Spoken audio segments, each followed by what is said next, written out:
नमस्कार. मी भाऊ तोरसेकर. तुम्ही बघत आहात प्रतिपक्ष. मित्रांनो, आज रविवार 21 डिसेंबर.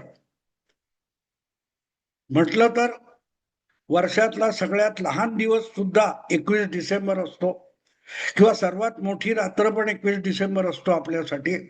पण आजच महाराष्ट्रातल्या 288 नगरपालिका नगर परिषदांचे निकाल लागलेले आहेत.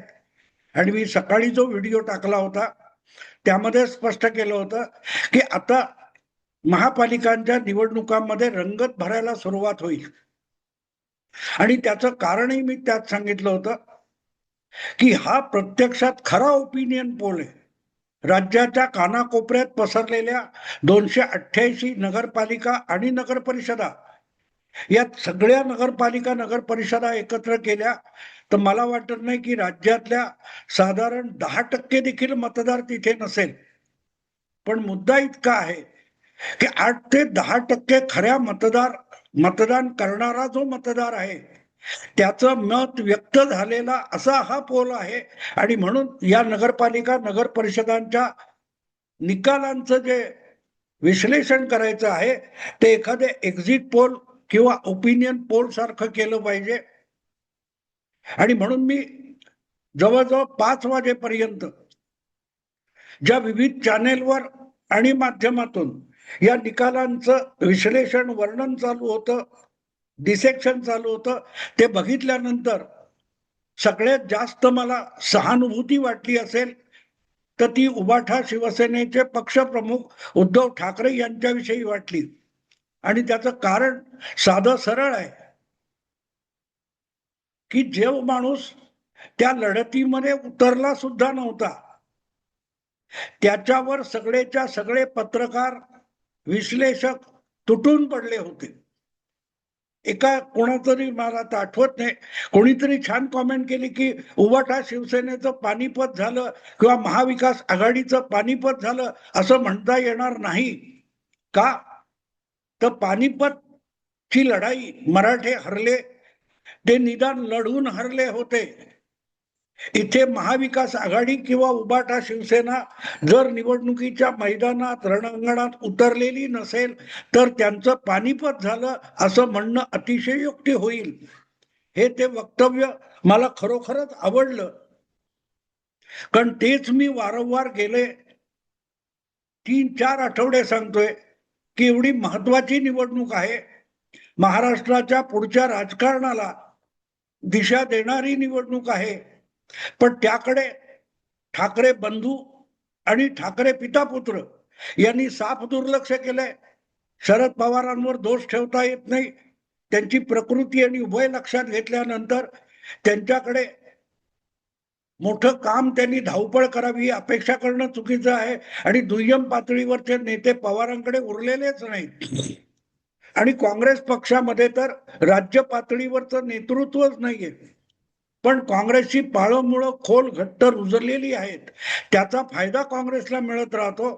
पण एकूण महाविकास आघाडीमध्ये जे 3 पक्ष आहेत, काँग्रेस, राष्ट्रवादी शरद पवार गट आणि उबाठा शिवसेना, या तिघांपैकी कोणीही झोकून देऊन या 288 नगरपालिका नगर परिषदांची निवडणूक लढवलेली नव्हती. त्यामुळे या निवडणुकीमध्ये महायुतीतल्या भाजप, शिंदे शिवसेना आणि अजितदादा राष्ट्रवादी यांना थम्पिंग यश मिळणार, प्रचंड यश मिळणार, त्यांच्या यशाची सुनामी येणार याविषयी माझ्या मनात शंका नव्हती. आणि हे मी आधी बोलून टाकलेलं सुद्धा आहे, आता निकालानंतर बोलत नाहीये. पण तरीही मला उद्धव ठाकरे यांच्याविषयी कमालीची सहानुभूती आहे, कारण अकारण या माणसाच्या डोक्यावर खापर फोडलं जातंय या अपयशाचं, ज्या अपयशासाठी तो माणूस यशासाठी सुद्धा मैदानात उतरलेला नव्हता, त्याच्या माथी अपयश मारणं हा म्हणूनच मला अन्याय वाटतो. अन्याय वाटतो मित्रांनो, कारण ही निवडणूक महाविकास आघाडी लढतच नव्हती. भले भाजप, शिंदे गट, अजितदादा यांची महायुती जिंकली असेल, 80% आसपास जागा आणि नगराध्यक्ष महायुतीच्या 3 पक्षांचे निवडून आलेले आहेत आणि कदाचित ज्या स्थानिक आघाड्या बनल्या त्यामधले यांच्या पक्षाचे नेते बाहेर काढले, नगराध्यक्ष बाहेर काढले, तर ती संख्या कदाचित 250 पर्यंत सुद्धा जाईल. प्रश्न असा आहे की जे पक्ष निवडणूक लढलेच नाहीत किंवा जे नेते त्या निवडणुकीच्या आखाड्यात उतरलेले नव्हते, त्यांच्या डोक्यावर जर खापर फोडलं जात असेल तर तो त्यांच्यावर अन्याय आहे. आणि म्हणूनच उद्धव ठाकरे यांच्याविषयी आज मला पहिल्यांदा दीर्घकाळानंतर प्रचंड सहानुभूती आहे की त्यांच्या डोक्यावर अन्यायकारक अपयशाचं खापर फोडलं जाते. तर मुद्दा असा आहे की जर देवेंद्र फडणवीस, एकनाथ शिंदे आणि अजितदादा पवार या तिघांचे पक्ष प्रचंड यश मिळवलं असेल, जिंकले असतील, तर मग हरला कोण? कारण उद्धव ठाकरे तर मैदानात उतरले नव्हते, काँग्रेसचा विषयच नव्हता आणि शरद पवारांचा गट थंड होता. मग या महायुतीच्या 3 पक्षांना, सत्तेत बसलेल्या 3 पक्षांना हरवण्यासाठी या 288 नगरपालिका नगर परिषदेच्या आखाड्यात, रणांगणात उतरलो कोण होतं? तर तुम्ही बारकाईने गेल्या महिन्यात 2 महिन्याचा घटनाक्रम बघा, त्यातल्या बातम्या तपासा, त्यातलं विश्लेषण तपासा, मग तुमच्या लक्षात येईल की ठराविक एक मोठ्या संख्येने पत्रकारांची आणि विश्लेषकांची टोळी हीच महायुतीच्या 3 पक्षांना या नगरपालिका नगर परिषद निवडणुकीत पराभूत करण्यासाठी कंबर कसून मैदानात उतरली होती. आणि आज तेच लोक आपल्या अपयशाचं खापर हे पवार गट किंवा काँग्रेस आणि उबाठा शिवसेनेच्या डोक्यावर फोडतात. त्यामुळे उद्धव ठाकरे यांच्याविषयी मला सहानुभूती आहे.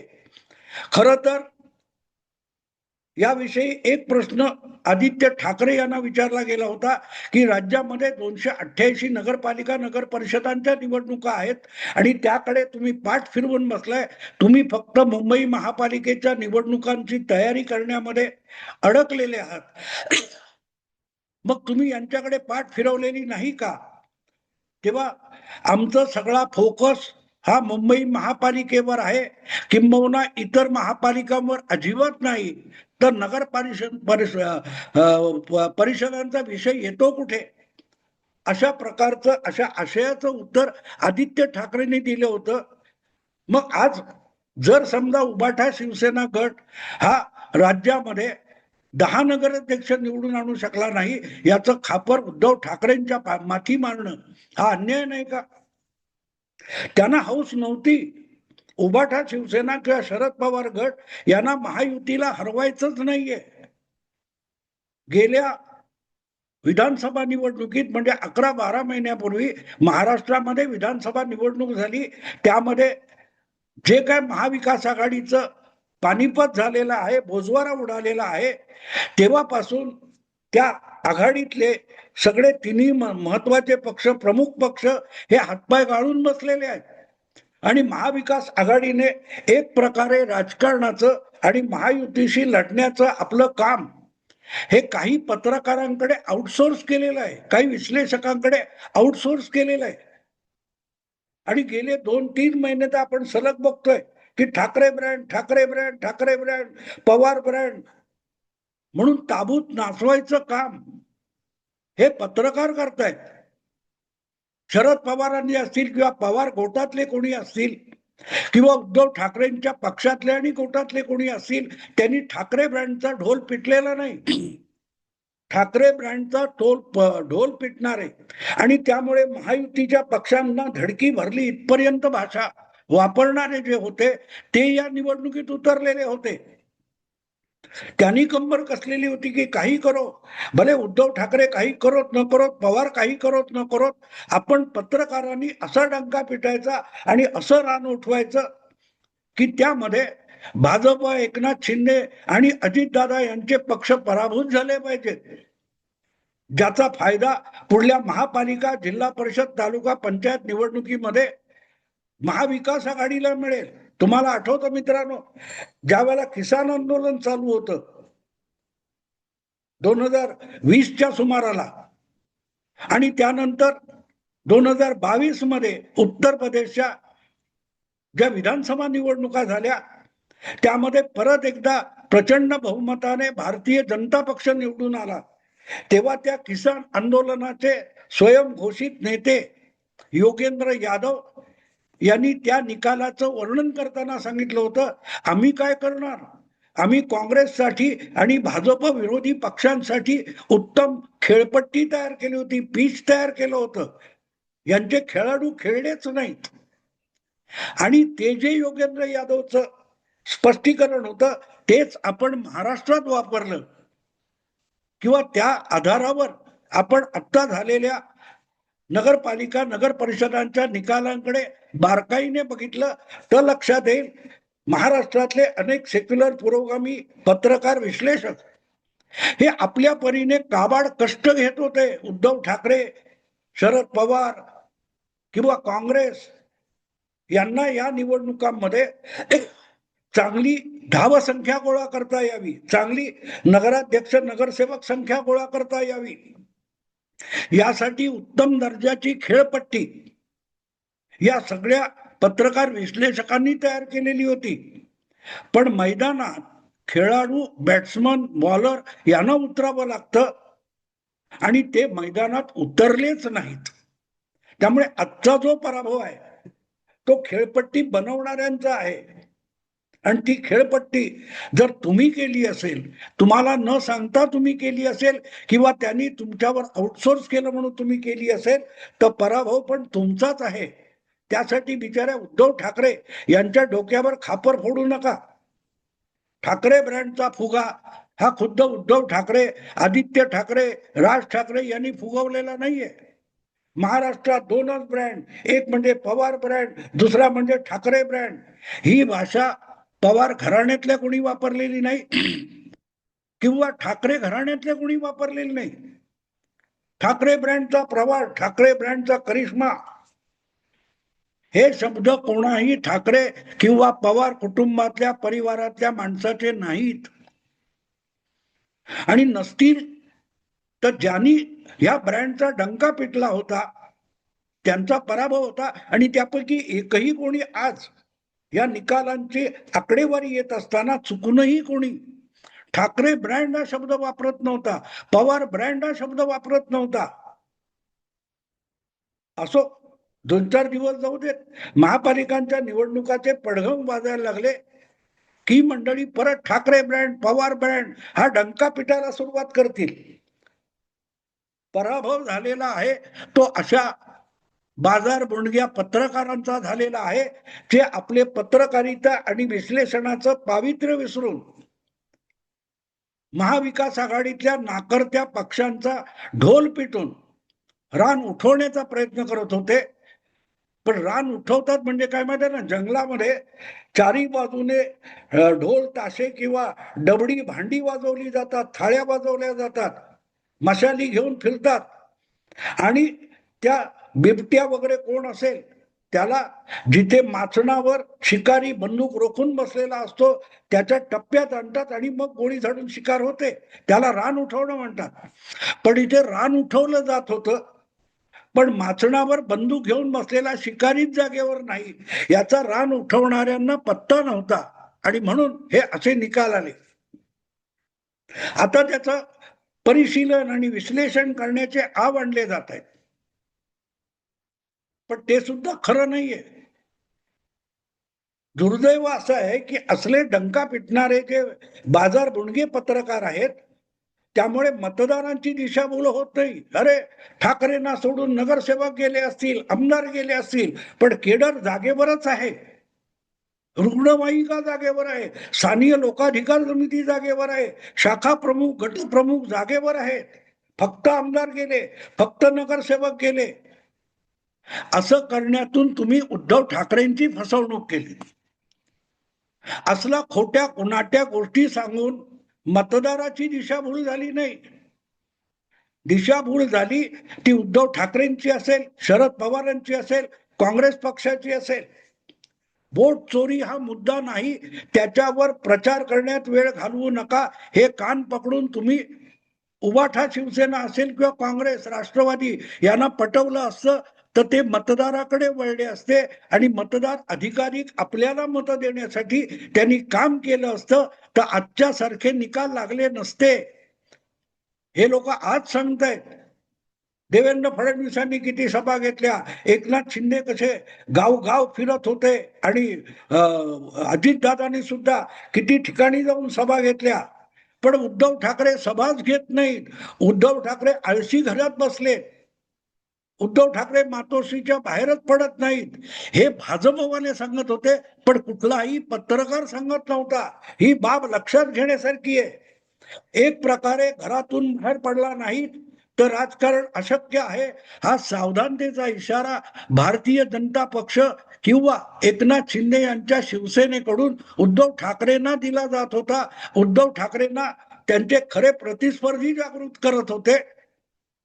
पण त्यांची चमचेगिरी करणारे पत्रकार मात्र उद्धव ठाकरे घरकोंबडा होऊन बसलेत, बाहेर पडत नाहीत आणि अशाने निवडणुका जिंकता येणार नाहीत हे सांगत नव्हते. त्यामुळे प्रत्यक्षात बघितलं तर पत्रकारांनी सगळ्या पक्षांना जागृत करायचं असतं आणि त्यामध्ये उद्धव ठाकरे आणि महाविकास आघाडीला जागृत करायचं होतं. तर ते त्यांना दिशाभूल करत होते, गुंगीत ठेवत होते. ब्रँड चालणारे आणि ब्रँड बोंबलला. असो, जे निकाल आले ते समोर आहेत. योगायोगाने 288 आमदारांची निवडणूक 11, 12, 14 महिन्यापूर्वी झाली. नेमक्या तितक्याच नगरपालिका नगर परिषदांची निवडणूक आत्ता झाली. आकडा दोन्हीकडे सारखा आहे आणि ज्या प्रमाणामध्ये आमदार निवडून आले होते त्याच प्रमाणामध्ये नगर परिषदा नगरपालिकांचे निकाल आलेले आहेत. सर्वात मोठा 133 आमदारांचा पक्ष भाजप होता. भाजपकडे नगराध्यक्ष सुद्धा 125 ते 30 आलेले आहेत. 57 आमदार एकनाथ शिंदेचे होते, त्यांच्याकडे 50-52 नगर परिषदा आलेले आहेत, नगरपालिका आलेले आहेत. अजितदादांचे 40 आमदार आले, जवळपास त्याच्या आसपासचा आकडा हा नगरपालिकांमध्ये प्रतिबिंबित झालेला आहे. फसलाय तो उद्धव ठाकरे यांचे 20 आमदार आहेत आणि काँग्रेसचे 16 आहेत. महाविकास आघाडीत 2 नंबर काँग्रेस होती, पण इथे काँग्रेस 1 नंबरला गेली आणि काँग्रेसला जितके नगराध्यक्ष निवडून आणता आले तेवढी पवार गट आणि उबाठा यांची बेरीज सुद्धा होत नाही. असो, म्हणूनच हा विषय जो आहे, हे निकाल याचं पोस्टमार्टम आवश्यक आहे असं मला वाटतं. कारण परत एकदा हे निकाल आणि त्याचं विश्लेषण करताना दिशाभूल होते आहे. आणि दिशाभूल मी म्हणतोय त्याचा अर्थ असा की दिशाभूल मतदाराची नाही होत आहे. दिशाभूल उबाठा शिवसेना, शरद पवार गट आणि काँग्रेसची होते. हे असे भडमुंजे पत्रकार, हे आपल्याला काही कळत नाही पण चमचेगिरी करायची म्हणून जे काही तुम्हाला चण्याच्या झाडावर चढवतात त्याचं नुकसान महाविकास आघाडीतल्या पक्षाला मोजावं लागतंय. आणि म्हणून मला असं वाटतं की भले मी भाजपचा समर्थक असेल तरीही निवडणुका लढवून जिंकल्या पाहिजेत असं माझं मत आहे. आणि भाजपला न लढता, महायुतीला न लढता हे यश मिळालंय याचं मला दुःख आहे. दुःख आहे. महाविकास आघाडी अटीतटीने लढली असती तर जागा कमी झाल्या असत्या, पण सगळ्या पक्षातल्या कार्यकर्त्यांना एक जोश आला असता आणि खरं खुरं मत हे निकालामध्ये प्रतिबिंबित झालं असतं. आणि मग याचे दीर्घकालीन परिणाम काय होतात हे अभ्यासण्यासारखं आहे. अजून जिल्हा परिषद तालुका पंचायतीच्या निवडणुका आहेत, त्याचं वेळापत्रक जाहीर झालेलं नाही. पण अवघ्या 3 आठवड्यामध्ये राज्यातल्या 29 महापालिकांचं मुंबई सकट मतदान होऊन निकाल यायचे आणि तेव्हा तरी निदान महाविकास आघाडीने चांगली लढत द्यावी ही माझी अपेक्षा आहे. भाजप यावा ही माझी इच्छा आहे, पण भाजपला चांगली लढत देऊन निवडून येता आलं पाहिजे हा सुद्धा माझा आग्रह आहे. आणि म्हणून या निकालाचं महापालिका, जिल्हा परिषद आणि तालुका पंचायतीच्या निवडणुकीवर काय परिणाम होईल आणि पुढच्या 5 वर्षात याचा दूरगामी परिणाम काय असू शकेल याचं पोस्टमार्टम मी 4-5 व्हिडिओ मधून करणार आहे. ज्यांना राजकारण आणि निवडणुका समजून येण्याची इच्छा आहे त्यांनी ते व्हिडिओ जरूर ऐकावेत. मी आत्ता थांबतो. आवडलं लाईक करा, शेअर करा आणि प्रतिपक्षाला सबस्क्राईब करा. नमस्कार.